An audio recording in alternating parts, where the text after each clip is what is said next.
This is the No Excuses Coaching Podcast with Ryan Montes and Alanna Banks, where we discuss the mindset, the attitude, and the strategies of elite coaching. Let's do it. Let's record a podcast. I love it. Indeed. Get on it. Okay. So today I thought it would be fun to talk about some empowering beliefs. Awesome. I agree. Also, it was my idea. I don't know why you're saying you thought it would be fun. You agreed that it would be fun, would be the more accurate statement. True. Great topic idea. And it got me thinking, actually, because when I started doing my coach training, these were the first set of beliefs that I learned, and they were a huge game changer for me in terms of just living my life from a more empowering and positive place. So I think this is an awesome idea to share these 12 empowering beliefs with our listeners today. Yeah. This is super powerful information for all human beings, but especially for coaches. It's empowering for the coach. It's empowering for your clients. And it's the answer to the question also, like, what's the opposite of a limiting belief, right? We all know we want to eliminate our limiting beliefs.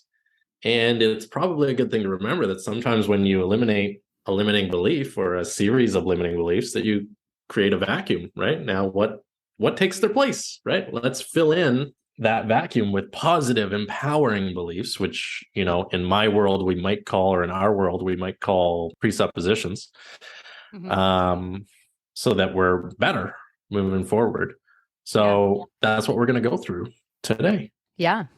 I'm excited. And listeners, get out your notebooks and pens, because at the end of this episode, you're going to be a changed human being, or at least your mind is going to be broadened, because these presuppositions are really going to make you think about, what you believe and how you're approaching your life. Yeah.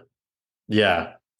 Okay. So before we dive right into them, a couple of caveats about this list of empowering beliefs, which, we might use the term presuppositions because these are the what's called the presuppositions of NLP.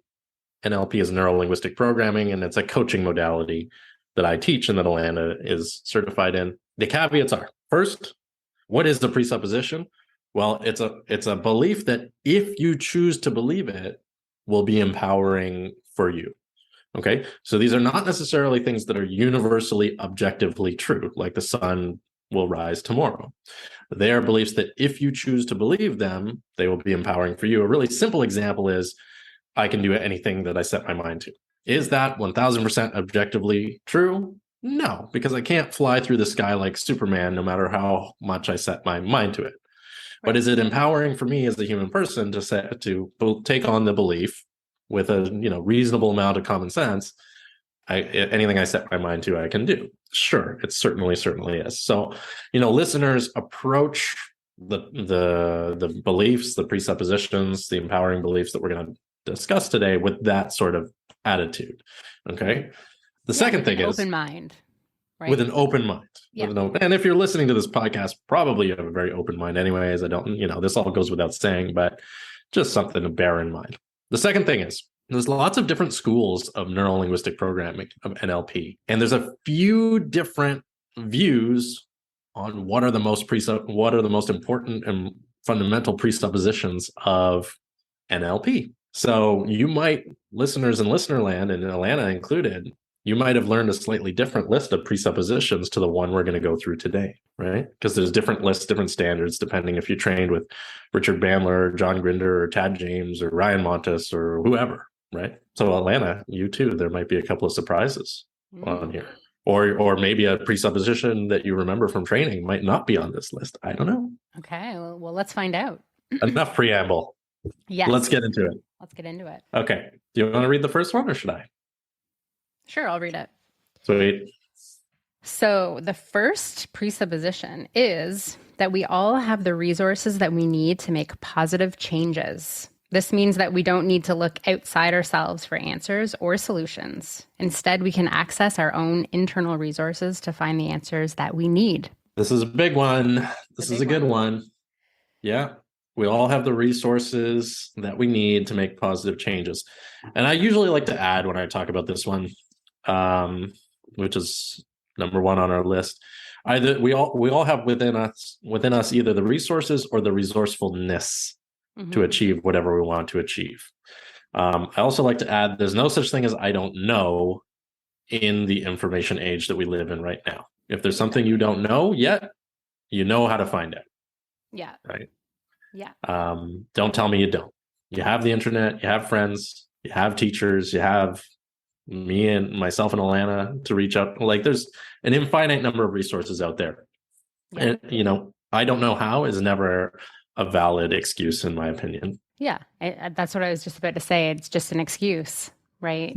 Like I found that, before I learned some of these, I was that person who would be like, how do I do this? I would like text people questions and everything. And recognizing that I had the resourcefulness to figure out whatever it was so empowering because, you kind of feel unstoppable at that point because you can figure anything out and you just need to look for it in the right places or check in with people who will have the resources that you might need too. Yeah.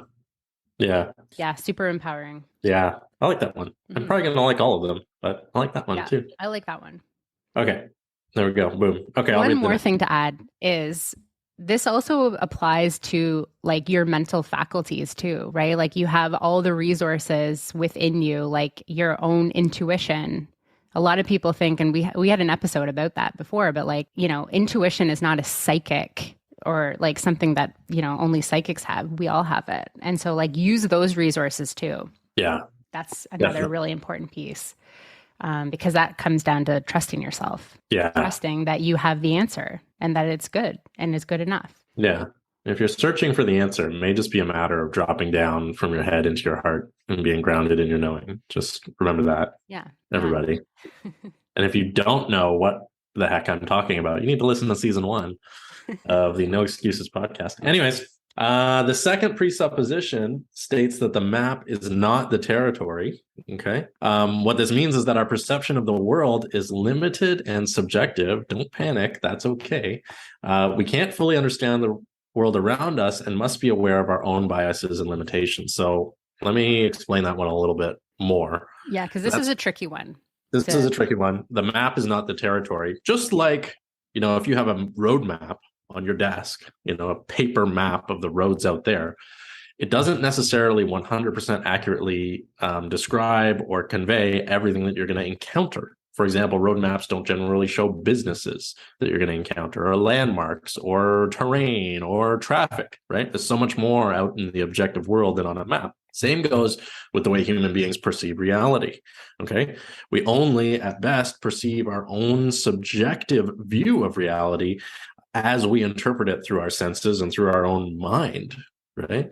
Mm-hmm. The world out there can be very different than we're interpreting it. And in fact, often it is, so we call that, the world out there, the objective reality, and our view of it is our subjective reality. And the way we remember this as coaches and practitioners is that the map doesn't match the terrain, doesn't match the world. The map is what's in our mind. The world is what's out there.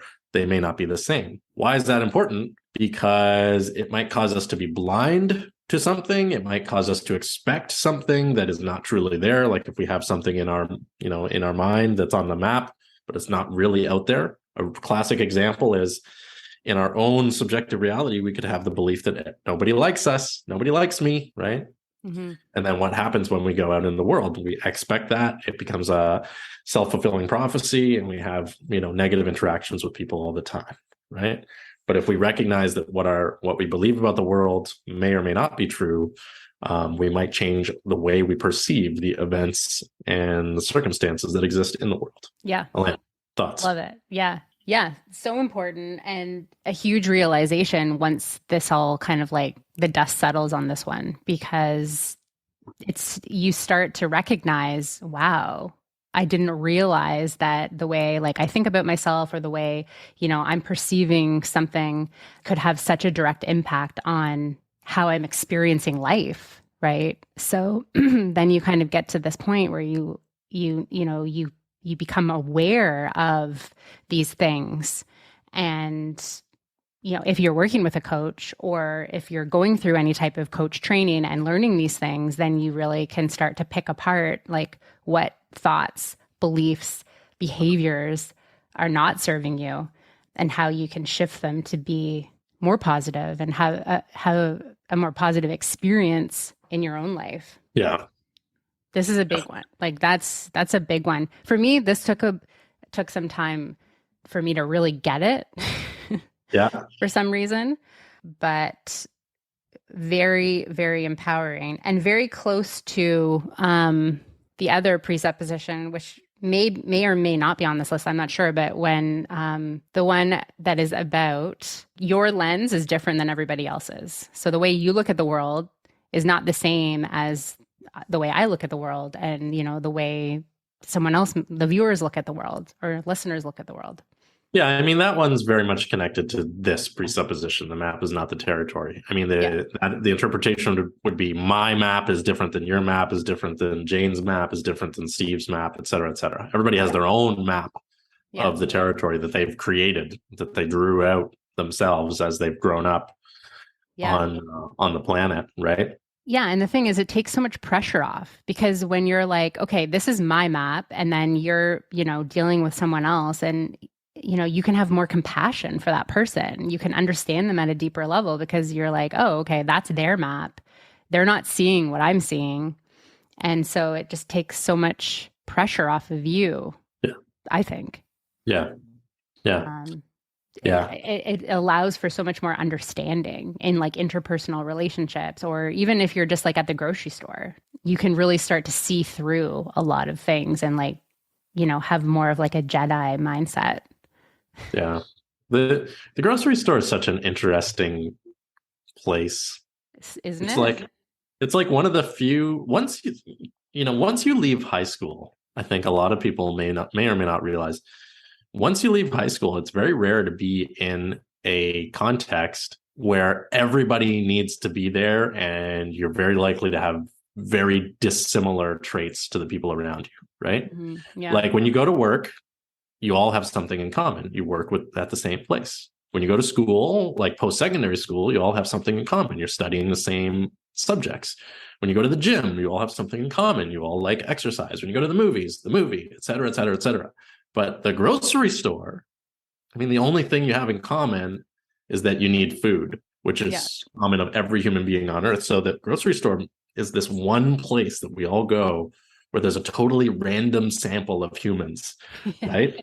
Yeah. So that's always like, it comes up as the example for like interpersonal conflicts in everyday life, right? The grocery store. This is a total sidebar tangent that I'm going on now. It's just this fascinating place, right? Yeah, it is. Well, it's really a great place to study human behavior if you're into that, which I am. But like, it's fascinating for me to wander around the grocery store and just see people like muttering to themselves and getting angry, or like on their phone, or quietly picking their apples, whatever. Yeah. There's mothers with kids and like all kinds of things going on. There's like soldiers in uniform that are on their way home from like construction guys, like it's like the village people, there's the construction worker, the motorcycle person, like every conceivable person is at the grocery store, yeah it's great. It's so great. Okay, next week's episode, live from the grocery store. Okay, let's carry on. Time is a thing. Yeah. The third presupposition is that every behavior has a positive intention. This means that even when we do something that may not be considered socially acceptable, there is usually an underlying positive purpose. Yes. Love that. And remember, folks, it's not necessarily an underlying objectively positive purpose for the behavior the person is creating. It's the underlying subjectively positive purpose for the behavior the specific person is creating, right? Yeah. So, this holds water even if somebody's doing something that's objectively bad. Like if somebody's robbing a bank, we all agree that's not okay. But in their mind, in their circumstances at that moment, it probably feels like the only choice or the best choice they have. Yeah. Yeah. Yeah. And I think this also comes back to like intentionality, right? Like most often when people are doing something, they're doing it with the best of intentions based on their map, based on whatever's going on for them right now. And that may not jive with what your intentions are or what, you know, your map is saying. But this also opens up a lot of compassion as well for other people in your life, I find, with this belief or knowing this belief, because sometimes someone in your life may be doing something and you're like, what the heck is going on? But when you know this, you're recognizing, okay, what is the intention behind that? And I think sometimes it could also, it's very subconscious. Like they may not even know what they're doing, right? Yeah. And then, but like, you know, the subconscious is all about preservation, right? So they're doing it to keep themselves safe in some way. Yeah. Even though it may not make sense to them on a conscious level. Yeah, absolutely. Yeah. In our mastermind group that Alanna and I are both in and that I host earlier this week, we analyzed, we looked at the quote or the perspective shift that, you know, we tend to judge others based on their actions, yet we judge ourselves based on our intentions, right? Yeah. And it can be liberating when we, you know, in evaluating others' behavior, we consider their intentions in addition to their actions to see the reasoning behind the good and bad behaviors that people produce. Very closely connected to this specific presupposition or this specific empowering belief, right? Yeah. Totally. Cool. All right. Okay. Next one. We got that one. We got lots to cover here, folks. Yeah. Okay. We can really only skim the surface on this. Like you'll have to do You'll have to come take my training. Exactly. You'll have to come take my intensive 12-week training program if you want to really deep dive on these presuppositions. Okay, number 4. The fourth empowering belief that we're going to cover today states that we all have the ability to choose our response. This means that we have the power to choose how we react to a given situation. We do not need to be victims of our circumstances, right? You get to you don't necessarily always get to choose what happens, but you do get to choose how you react / respond / feel about those things that have happened. Alanna Banks. Yeah. Thoughts on that one? Yeah. This is a big, powerful shift, because if you are someone who is blaming or living in that quote unquote victimhood, you know, having that light bulb moment that you actually do have a choice, that, you know, you don't have to react the way you're reacting. You don't have to feel the way you're feeling, that you can choose to respond in maybe a more compassionate way, is a big shift, but it does take practice. I think like it takes some like work inside your mind, and some, you know, mindset shifting, but it can be very empowering to recognize that you do have a choice. Yeah. It may not always feel like it for everybody all the time, but with practice and understanding and training, in many cases, you can really take control of how you feel and respond to situations. We know without a doubt that humans have the capacity to do this. We do it. You know, I do it. I mean, I used to be a very anxious person and, you know, had a lot of fear, you know, had a lot of limiting beliefs that made me feel like I didn't have much choice, right? It made me feel like I was controlled by my anxiety. And that wasn't true. I realized after training and a lot of shifting in my subconscious that, you know, I am in control. Yeah. Cool. Of me. Of you. That's right. Number 5, I think. Number 5. You want to read this one? Do you want me to go ahead? Yeah. Yeah, you do. So number 5 states that the meaning of a communication is the response that we get. This means that our communication should be tailored to the individual in order to ensure that it is understood and elicits the desired response. Yes. Yeah. I like this one. This is an interesting one. The meaning of communication is the response that we get. It means, you know, if you're sending information, don't consider that send to be complete until you've confirmed the receiver has received and understood your meaning. A lot of times, you know, human beings fall into this trap of they send a communication, they make a statement, they send a message, they do whatever, right? And they assume that they're going to be understood. oftentimes they're not, and conflict becomes inevitable, right?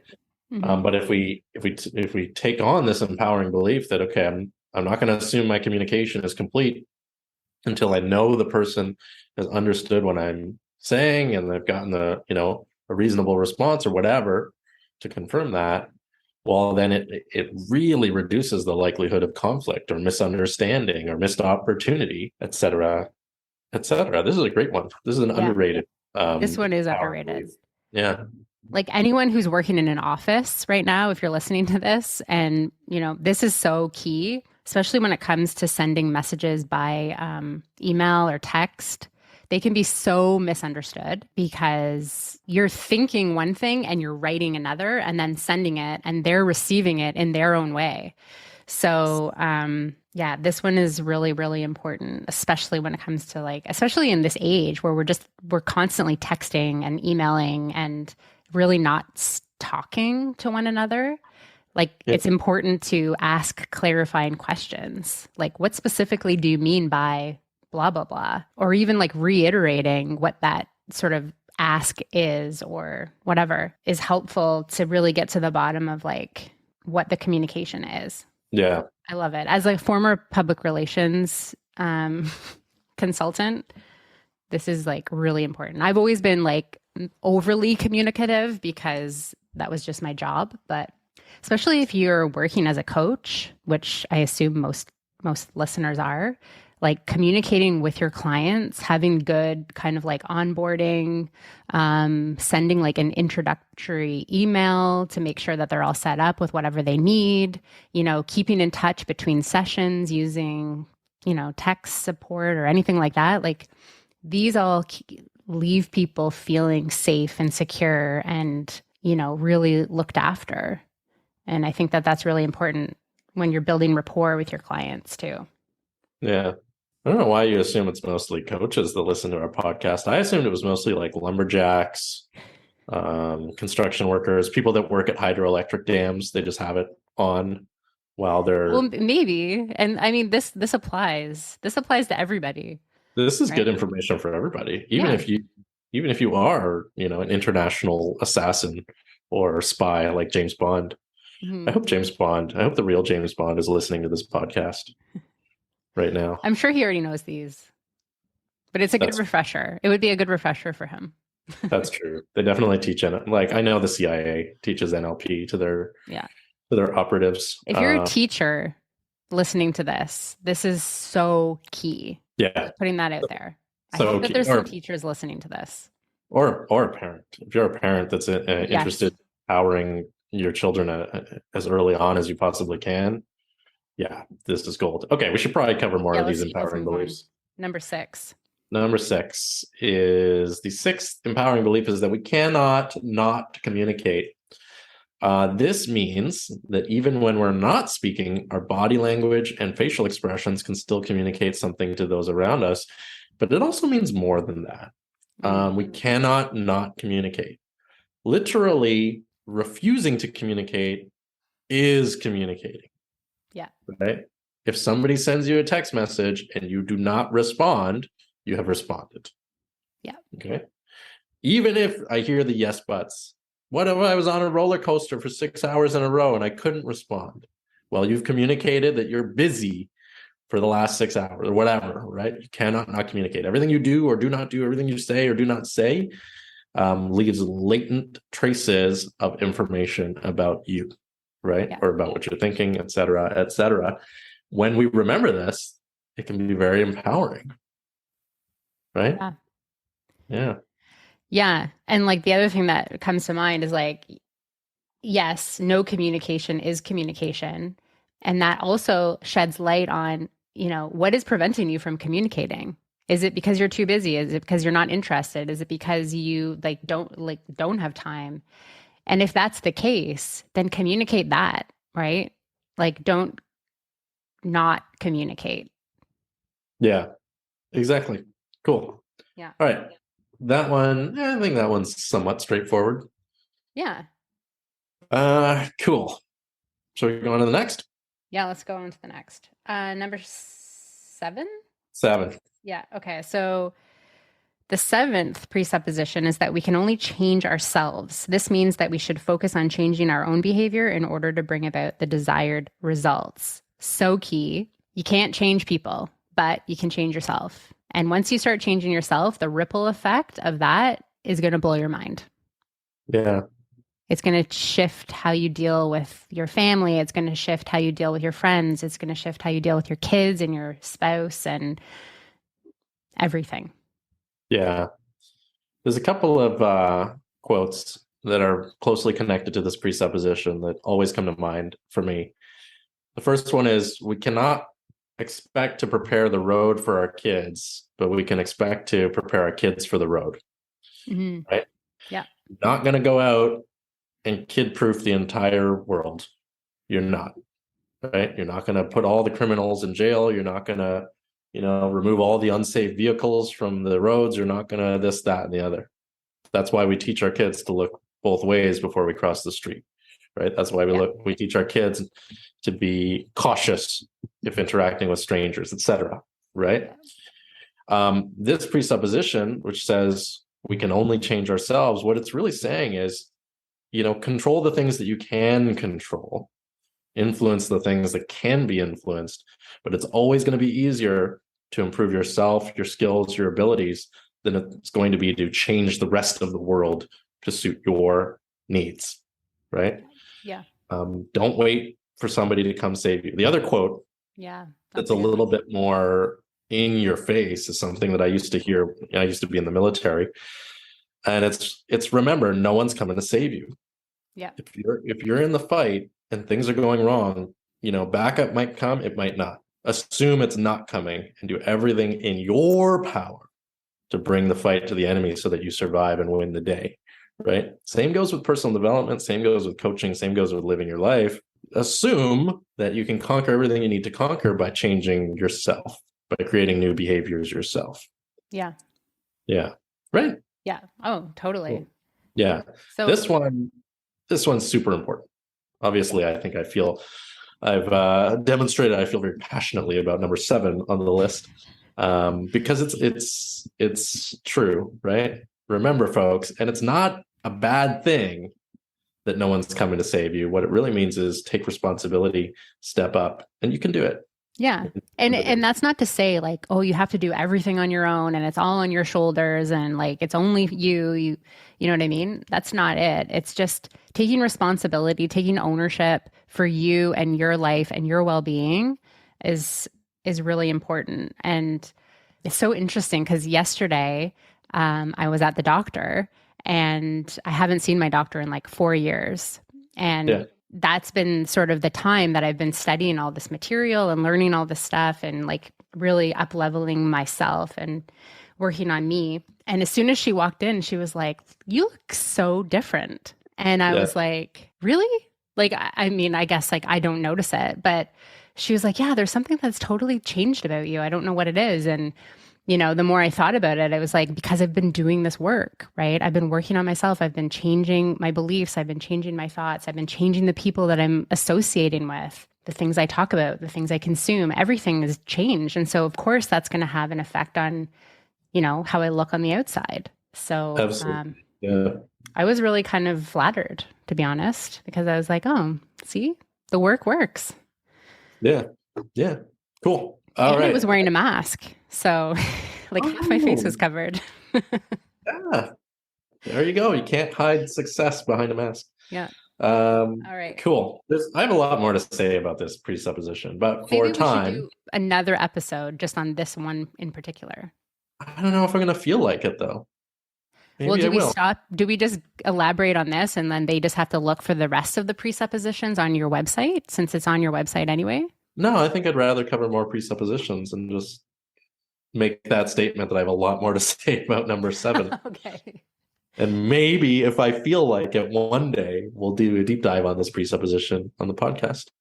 Okay. Sounds like a plan. I know. See? There's the communication right there, folks. We just did it. Maybe that's selfish, but I'm being honest. I don't think it is selfish though. No, I'm here for number 8. Good. Let's keep going. You're here for it. You're available for that. Okay. I'm available for that. Yeah. Number 8. You want to read it? You read it. Every behavior has a structure. This means that all behaviors from the most simple to the most complex can be broken down into smaller components, which can be examined and changed. Yeah. Yeah. This is, I think, even for those who have studied NLP, maybe have not heard this particular presupposition or heard it explained this way. What this is driving at is a psychological principle called strategies, where all behaviors we produce start with a trigger, lead to an internal process, and then which then leads to the production of a behavior. We call this, in NLP, we call it strategies. And in some different schools of psychology, we call it strategies. But it's this principle that all behavior is basically, or all human life, or all life is a constant sequence of, stimulus response, stimulus response, stimulus response, right? And so if we can break down our behaviors into what is the stimulus, what is the internal process that is triggered when that happens, and what response is created, can we change one or two of the steps in that process to therefore change the behavior? The answer, by the way, is yes, we can, and really easily with tools like hypnosis and NLP. But that's what this presupposition is explaining, right? Yeah. And this is like, if there's anyone out there who has a lot of procrastination or, has the behavior of procrastinating, this is like huge to recognize, because then you can kind of get ahead of your procrastination. You can recognize, like, what is that strategy? Right? Yeah. Like, when are you deciding to procrastinate? What is the first thing that you notice? And then what is the trigger? Yeah. And then you can almost circumvent that procrastination, because once you recognize what the trigger is, then you can go on to like the next thing, and then you don't procrastinate anymore. You change that strategy. Yeah. Probably for a lot of people, or most people, the trigger for procrastination is going to be very closely related to stress. I feel stress, trigger. My internal process, I visualize, being overwhelmed, a visual, whatever it is for the individual. The behavior I produce is the not doing the thing. Yeah. Right. The benefit I get is relief from the stress. When I go into a mode of not doing, it causes temporarily the stress to subside, right? That's a strategy there, right? Not necessarily a conscious or intentional strategy, but it is technically a strategy. Yeah. An unconscious, most likely strategy. And we can change that. You can change that. They can change that. Hey, we can all change it, right? Yeah. Step 1, awareness. There you go. Awareness is very important. Yeah. Number 9? Yeah, number 9. Number 9, presupposition is that we should always seek to understand before seeking to be understood. This means that we should take time to listen and to understand others before trying to make our point. Mm-hmm. Love it. So important when you're having conversations with people, when you're at work, when you're even listening to your kids, right? Or friends, just listen. So many of us are not listening because we're sitting here thinking about what you want to say, right? And actually the podcast is a great exercise in that, because we kind of have to wait our turn so that we're not talking over each other, so that it's not annoying for the listeners. But there's so much to be said for listening in your communication. Yeah, it's really important to start paying attention to listening to what people are saying, rather than just sitting there pretending you're listening and thinking about what you want to say next. I agree. Yeah. Yeah. Let's skip to the next. I think that one's pretty self-explanatory. What do you think? Yeah, I mean, that's a good one. It's an important one. Another way of thinking about this is the pace and lead strategy, where if you're going to lead somebody else, you first want to meet them where they are, right? So if you want to share an idea, you first want to understand where somebody's at. So again, pretty straightforward. The other thing I want to add too is a lot of people, I would say, are uncomfortable with silence, and the power of the pause could also be applied to this presupposition too, because sometimes people just want to be heard. Yeah. That's all they want. And so they may just want to like tell it, you know what I mean? Like just spill out whatever it is that's on their heart or on their mind. And the best thing you can do sometimes in that situation is to listen. And when there are pauses, let there be a pause. Yeah. Right? Like, because, or the other thing too is if you're asking questions, and this is really important in coaching, when you're asking a powerful question and your client doesn't know the answer right away, it's okay to have silence because it may feel uncomfortable, but they're processing the question. You know what I mean? Like there's things that are happening in their mind and then they'll get to the answer. And if you just kind of like bulldoze that by covering it up with more words, then they're not going to get that clarity that they're seeking.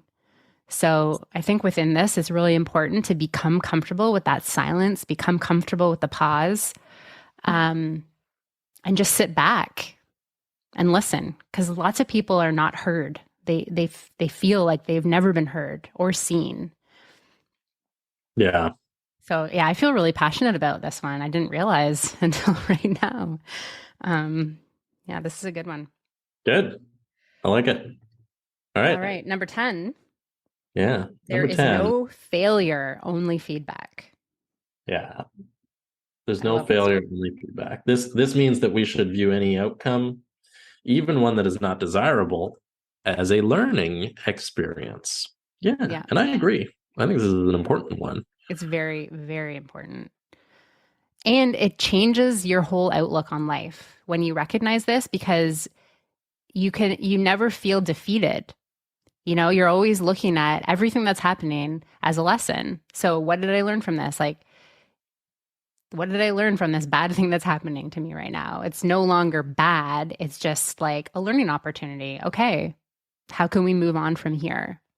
Yeah. This is one that my kids really don't like because they'll bring home like a bad grade on something. And I'm like, so what did you learn from this experience?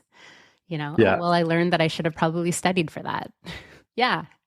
But that's me taking the emotion out of it, right? I'm not getting angry with them. It's a learning opportunity for them to recognize next time it might be wise to study and then you won't get 50%. You'll get 80%. Yeah, absolutely. Absolutely. I mean, this could be applied to any conceivable failure, right? If you're a coach and you're getting on calls and people are not investing in your service, I mean, you really should be analyzing what's going on with those calls, including what's going on before and leading up to the calls, to figure out what can be changed, right? Yeah. If you just keep going and getting the same results and hoping for, different results to come, but you're not analyzing why you're getting the results you're getting, you're not taking your perceived failure as feedback and data, well, you're just asking for more of the same, right? Yeah. So there's no such thing as failure. There's only more data, right? There's no such thing as not failing at inventing something. There's just finding more ways to not invent the thing, like the light bulb, right? Edison tried 9,999 different formulas for creating light from electricity, which some people would have called failures, but he found, he treated it as data, 9,999 ways it didn't work, and then 10,000 approximately, speaking sort of metaphorically, although this is true, the 10,000th effort worked, right? Because he had been accumulating data on what does not work. Same thing with Walt Disney. We actually did an episode in season 1, early on in season 1, all about there is no failure, there's only feedback. Yeah. So go back, listeners, and listen to that. Yeah, it's a good one. It is a really good one. Yeah. Okay. Good. Right. I'm happy with that one. Number 11, presupposition of NLP is that the only constant is change. This means that we should be prepared, to adapt to changing situations in order to achieve our goals. Sometimes we describe this presupposition as the importance of behavioral flexibility. The person or system with the greatest behavioral flexibility tends to be the most successful, tends to win the day, right? Yeah. There's more than one way to get downtown, right? If the car breaks down, right, a person who doesn't understand that the only constant is change, well, they stay home, right? But a person with strong behavioral flexibility, if the car breaks down, we take the bus. If the bus is, you ever had this experience, Alanna, where the bus is full and it doesn't stop at your bus stop and you just see it go by? Mm-hmm. And the bus driver is avoiding eye contact with you. It's a very Canadian experience. Anyways, if you have behavioral flexibility, okay, the car's broken down, the bus didn't stop, ride my bike, walk, subway, ask for a ride, crawl, fly, whatever, right? Yeah. That's you don't have to use it as an excuse to just be like, oh, well, I guess I can't do it. Yeah. Right? Yeah. Kind of the other thing I want to add to this one too is also be aware that things are going to show up in a different format than what maybe you were expecting. This is kind of like, it's not your behavioral flexibility, but it's like your behavioral flexibility of your mind. Yeah. To recognize that, like, you know, if to kind of just let expectations go, right? Like I just got back from a retreat in Mexico, and a lot of people have been like, oh, how was it? Like, did it meet your expectations? You know, all this stuff. And I actually don't have expectations. So I went to Mexico on this retreat with zero expectation, which might sound weird to some people, but like literally I had no expectation. I was like, I'm sure it'll be good. The people that are hosting it, I respect and admire, and I think they're great people, and we'll see what happens. But I know whatever outcome I'm going to get is going to be good because I go into it with the mindset of, you know, I create my reality, I create my experience. So of course it's going to be good. Of course it met my expectations. Yeah. So I think it's just important to remember that, you know, keep your mind open to whatever possibilities could present themselves to you and at any given moment. Because if you have an expectation, chances are you will be disappointed. Right? Good point. Good point. I was with you right. There's right until the end. Is good expectations too. I mean, you know, totally, of course. You have expectations if you're flexible. If you're flexible, right? Yeah. Like, you know, if I expect to make $1 million next year and then I wind up making 900,000 instead, am I going to be disappointed? No, because I'm flexible, right? Yeah. So, anyways, but yeah, okay. We're at the last one. Amazing. Are we? No. Yeah. Oh, we are. We're on number 12. The 12th and final presupposition, according to this article, if you believe this article, which I wrote and is on my website, so I believe it, is that we should take action. As if I didn't write this 2 days ago. Anyways, it's that we should take action. This means that we should take the necessary steps to bring about the desired change and not just talk about it, not just think about it, not just hope, right? Yeah. You must take actual action to make results happen, to make results come about, right? Yeah. Don't positive just thinking talk about it. Be it. Do it. Yeah.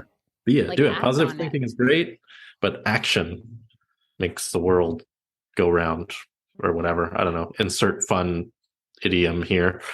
Sorry, Alanna, go ahead. Be that person that you want to be. Step into the version of yourself that you're dreaming about. I remember early on, this was years ago, but a coach told me this. And it was just like, don't tell them, show them. And I was like, what does that mean? Like, I really was like, it was like literally like banging my head against the wall.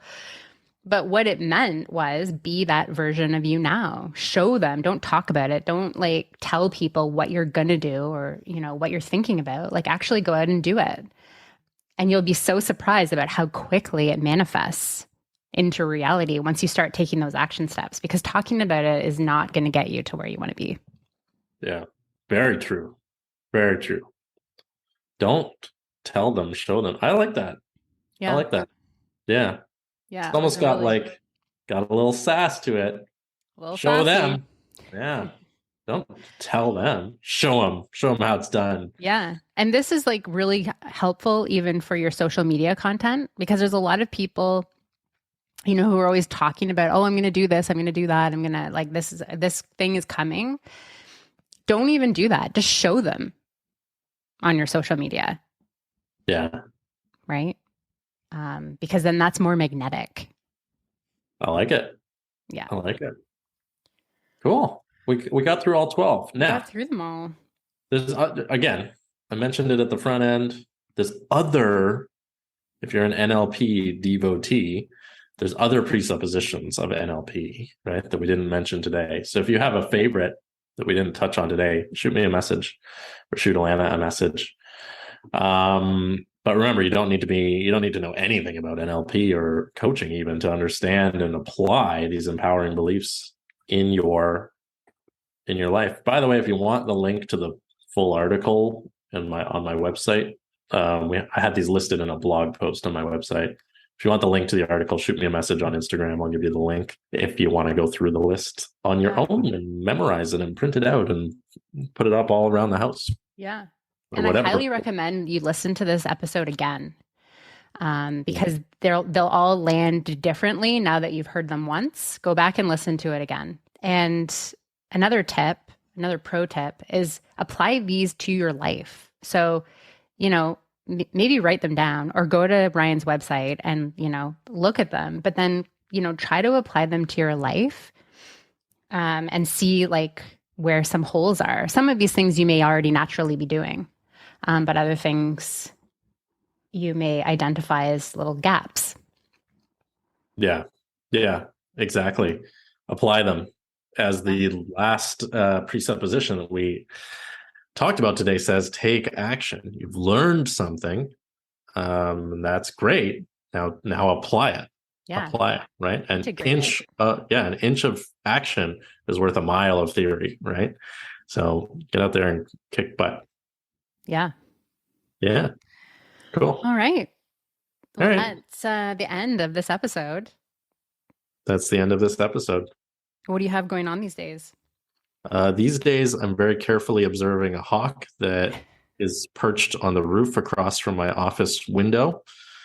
He or she has really done nothing in the last 2 hours, but I wonder if it's injured or something. That's odd. No, it doesn't look injured. Oh, no, it's like on duty. It's like waiting. Oh, okay. Oh, it just like bowed its feathers and looked right at me, and it's still looking right at me. Okay, it looked away. I'm okay. It is almost lunchtime, so maybe it's just like waiting for like, I don't know, it's a buffet of mice to come out or something like that. Or is it waiting for me to pull out my shrimp salad lunch and burst through the glass? Okay, anyways, we're probably spending too much time on Hawkwatch. Oh, it flew away! Oh, no, it didn't. It just flew like 8 feet. Anyways, these days you can find me at ryanmontes.com. I have a website. I have a book, the one sentence coaching course. I have a podcast, which you're listening to right now. I have an Instagram, which is at ryanmontesnlp. And the holidays are coming up. Happy holidays and Merry Christmas, everybody. Because by the time you're listening to this, it'll be mid-December. So, well, it'll be next Monday. Yeah, exactly. Yeah. Yeah. And this is kind of like in line with the 12 days of Christmas, the 12 presuppositions. Holy jumping. We didn't even know what we were doing. How about that? Yeah. How about that? Partridge in a pear tree or a hawk on a rooftop. Yeah. Cool. What do you got going on? Thanks. You can find me on my website, alannabanks.com. You can follow me on Instagram at Alanna Banks Coaching and at Love Conduit. That's about it. Got the podcast. I got some cool stuff coming up in the new year that I'll be sharing soon. Anna's got some cool stuff coming down the pipe that she hasn't mentioned yet. So just to build some anticipation. Yeah, there. Really pumped. And it's going to be some like in-person stuff, which I'm very excited about because I'm done with COVID and Zoom. Sweet. Cool. All right. I guess that's it. That's it. Cool. Thanks, everyone. Bye.